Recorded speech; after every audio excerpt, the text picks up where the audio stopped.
Hello students, today we are going to start the poem The Laburnum. The laburnum is a name of a tree, and we are going to describe the tree laburnum in this poem. So let us start. Just down the road from where I live, a lone laburnum grows. It does not advertise itself, unlike the cawing crows. But like the cawing crows, you would say there is nothing to this tree. Its height is unremarkable. Its leaves so ordinary. But come the summer, golden light is trapped within the tree. In May, the crystallized sunbeams burst out for all to see. The thundery grey sky casts its gloom on everything in sight. But the little tree is quite untouched, it burns with topaz light. Flowers of sunshine cloak the tree and dazzle every eye. And every puff of a wayward breeze drops gold on passers-by. Even the beggar down the street smiles when he sees this tree, and for some moments he can feel a joy that comes for free. Yes, so this is the poem The Laburnum. So first of all, let us see what is the rhyme scheme of the poem. Now see the first 4 lines of the poem, stanza. See the last verse, where I live, laburnum grows, advertise itself, cawing crows. So the last words are live, grows, itself, crows. So live is sound A, grows B, itself C, and crows again it's B.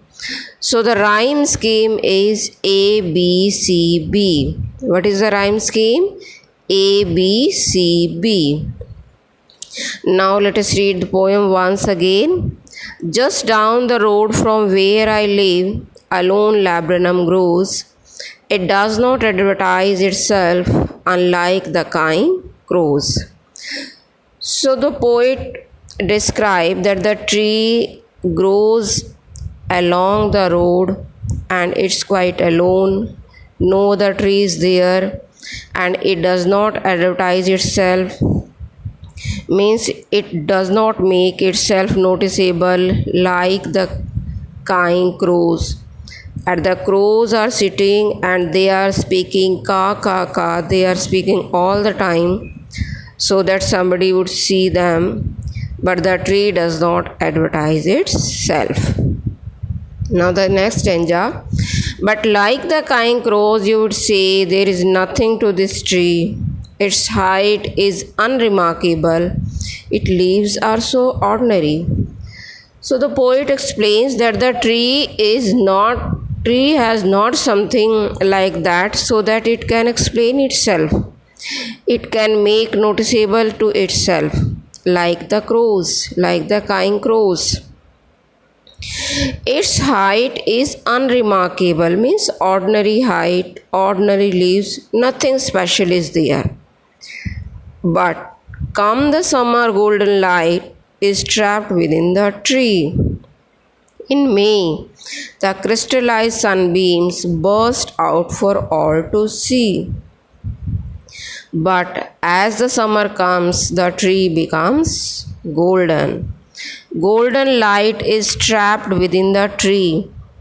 Trap means that lives, that is the hostage of the tree. The golden color, that it becomes the hostage of the tree, means the tree is full of golden light. In May, the crystallized sunbeams burst out for all to see. In the month of May, the rays of the sun that filters out from among the yellow flowers of the tree. Crystallized sunbeams burst out means the yellow color flowers are there on the tree and the tree becomes quite yellow, and the sunbeams come from there. The thundery grey sky casts its gloom on everything inside, but the tree is quite untouched. It burns with topaz light.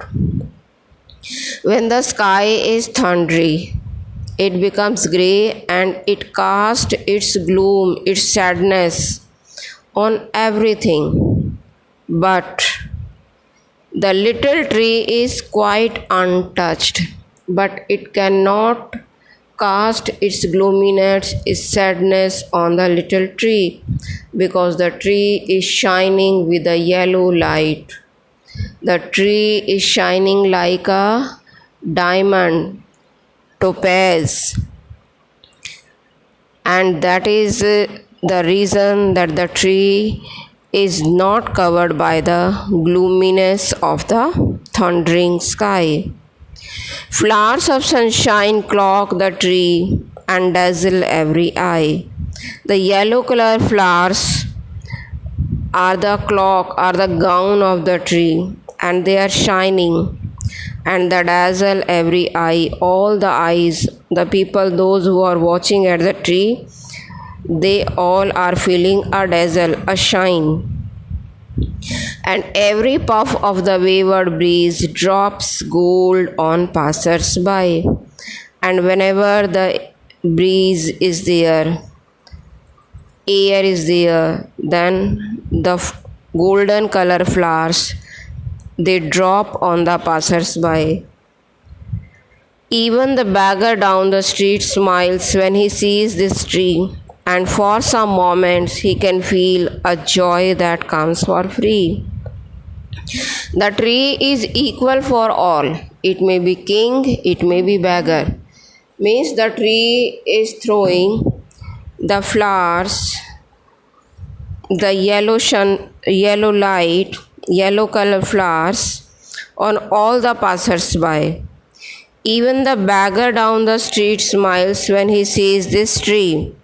The beggar is also very happy to see the tree, and for some moments he can feel a joy that comes for free, because when he looks at the tree, he has not to give any money, it is free of cost, and even the beggar is allowed to sit under the tree and enjoy the beauty of the tree, and he can feel a joy that comes for free. For that he has not to pay anything. So in this way, laburnum is equal for all. Its beauty is unremarkable, and it is looking very beautiful when it is covered with yellow flowers. So it's over for today. Thank you, students.